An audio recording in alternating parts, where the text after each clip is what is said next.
Welcome to Freelance Sucks. Here we discuss the dark side of freelancing about which nobody usually talks out loud. In this show, we speak with experienced freelancers, and I'm sure listening to their stories helps you prepare for freelancers' challenges. My name is Yuri. I'm a community builder at Code Control and 9am, and my guest is Monika Fischer, a freelance translator and interpreter since 2009, who herself developed a mindset and skill set needed to create a sustainable business and now coach and train solopreneurs on developing their skills and mindsets. So, welcome, Monika. Thank you very much for having me, Yuri. I'm so excited to talk about your freelance experience because you have really big experience, really huge. So, tell me, for you, what is the most challenging part of being a freelancer? Well, it itself, like being a freelancer full stop, it really is a challenge. I mean, it wasn't in the beginning. In the beginning, I only saw the benefits of it, the freedom, you get to choose your clients. And then after 2 or 3 years, I was like, is it freedom? Is it just a different kind of, employment sucks. Now you are free to work all the time, even in night, Exactly, like that meme, you probably saw that, like, how do you know where free freelancers live or translators? I mean, it was always interpreted differently, and that there's one tiny spot in the block of houses where there's just one light up at 2 a.m. Yeah, so we know each other. So, okay, let's get more specific. What is the most time-consuming thing you must deal with as a freelancer? Oh, definitely administration, but not because it's so time consuming, but I just hate it. I don't have the logic, I don't have the mind that sees the logic behind the invoices or just whatever is administration. So I've outsourced it to my husband, so to speak. So he likes doing it. So I'm like, let's all stay in our zone of geniuses, and then you do that. So, but that was for years, that was I had almost like physical, tension in my body when I had those days when I did administration. And you had a good solution, but still, how do you decide that you need to give it away, not to deal with it? Well, for a really long time, I just thought that I must be a loser, like all these people are doing this job and nobody complains. But then I thought, hang on, like the time that I do like 2 invoices, because I always make a mistake or something, is longer than maybe translate, 10 pages or something. So it was a purely financial decision, basically, that the time that I need to do something right that I hate doing is so much longer than the time that I need to do something that I love. So then why do it? It's always good to think that way. When I first heard about this technique, like calculate the time you spend, calculate the amount of money you receive for your experience, and then like decide, should you deal with it? Should you get paid for that, like with your time, or can you delegate to somebody else and do what you do and get paid for what you are expert in? So yeah, I totally agree with you on that side. And what is the most nerve-consuming thing? Dealing with clients who are not on the same conscious level in the sense that they, before AI. So I come from that era when there was not none, but we didn't use as much, translation memory and so on. There were clients who, I think in their mind, they literally thought that we have like a button so that text comes in, we push a button and it comes out, and they didn't really see how much time it took or how time consuming it was. So that was really nerve-wracking to always explain from the beginning. And at that time, I didn't have any business skills. So I didn't think to myself, why am I even bothering? They will never understand. I will never feel okay about explaining it. So I just kept explaining instead of saying, look, we should cooperate, we should work together. But yeah, that was difficult. Did you do any template, like, just something like FAQ, frequently asked questions? I mean, like I said at the time, everything that went wrong, I always blame myself. Like, it must be me, it must be that I'm such a, that I suck at this so badly that that even when I make them understand, they don't understand. So it just has to be me. There in my mind, there wasn't like that kind of version of reality where they don't do their part because I did my part. So I thought that everybody, comes to this, inter relationship prepared. So it was really years later that I realized that it's just not the case. So somebody just needs something and they want you to solve all their problems, and they'll pay you, but it's still not a very satisfying job. So no, Yeah, but now I have templates, but not at the time. and I also know that now you're working closely with people and you have community. But before, when you were working, I believe mostly on your own, did you ever feel professional loneliness? Oh, all the time. I really felt that that was one of the reasons I always considered going back to work. It sounds awful, but as if I wasn't working. But going back to a workplace with people, because when you are in a text for days and it's the same kind of text, it's the same kind of mindset. It can really, at least for me, it can really wear me down. So I needed that human touch. So that's why I always oscillated between translation and interpreting, because interpreting gives you that kind of, verbal thing. So you still kind of find out how to deal with both things.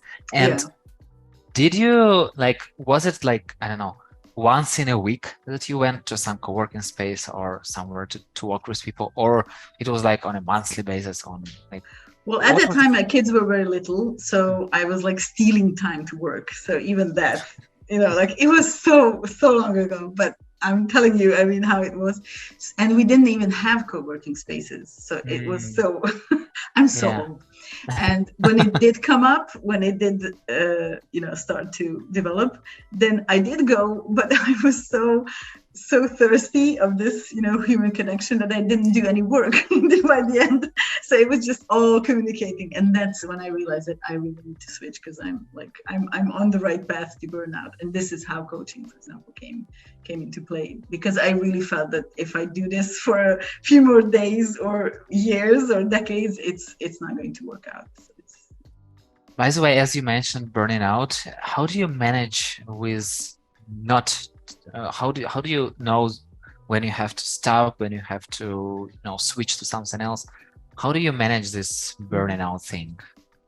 Well, luckily I'm more comfortable than devoted. So when I already feel that it's not really, it doesn't feel good, when it's more negativity in me and with the clients, like that resentment kind of thing, they sent me a job, who they think they are, then I feel that, okay, this is definitely either I don't really stop, I then switch to my other pillar. So I always had something going on besides translation, probably because I felt this need, for human relationships, but I don't let it get so bad that it has to be, that I have to come back from somewhere, but it's more on a preventative side.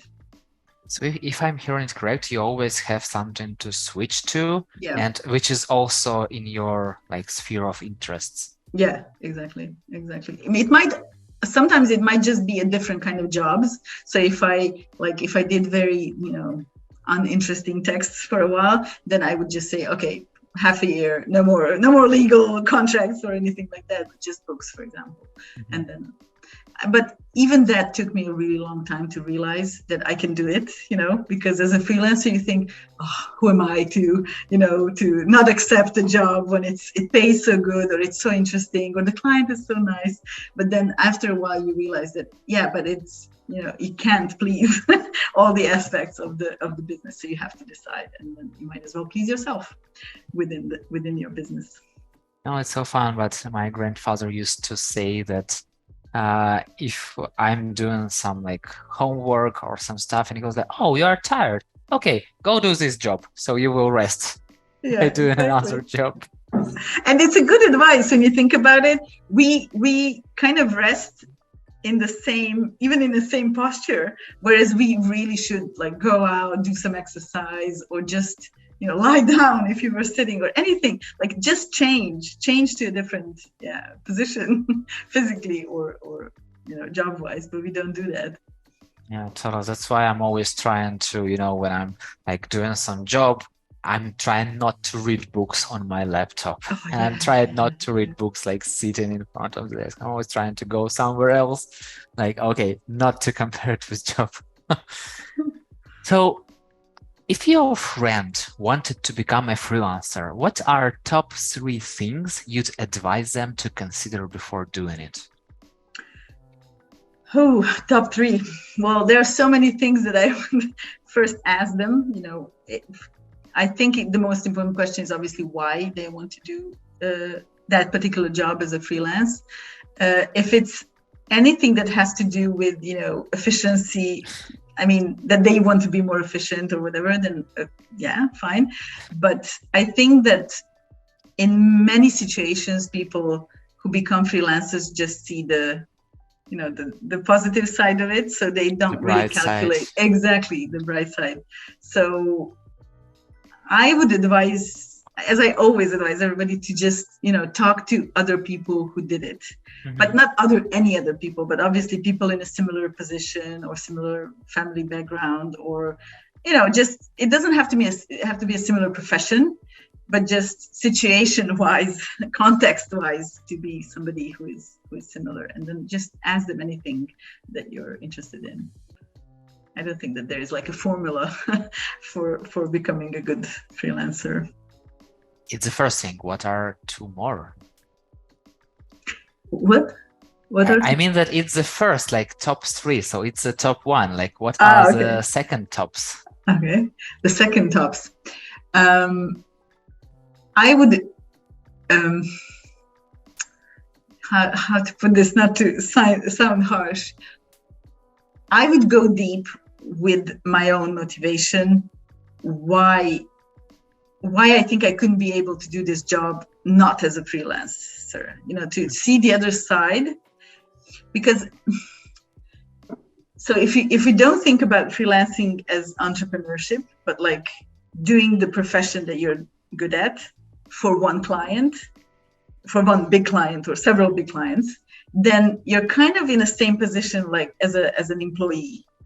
And if you think about it like that, then it might not be as attractive, as with freelancing as a digital nomad type freelancing. So because obviously that's one of the main reasons why people like freelancing, so that they're freer than an employee. But I think that many times this reason consequence thing is not the best. So the logic is not the best, and that we look for freedom in different types of things as opposed to finding it where we are already.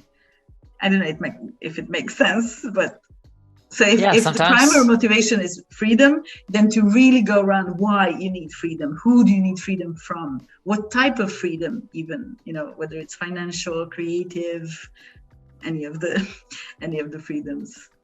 Yeah, sorry for interrupting.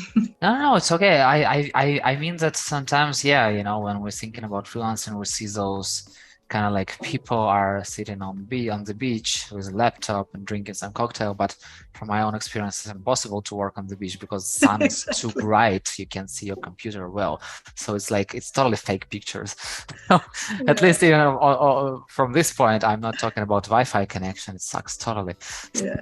Or even, even the battery. I mean, when you have, for example, my battery would probably not last like 3 hours or 5 hours. So, no, it's all fake. Yeah, totally busted. We busted this myth.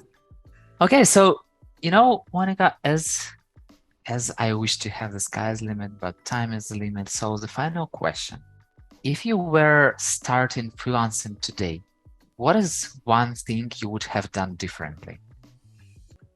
I'd have the clients first, and then deciding whether or not I want to work with them on a freelance basis.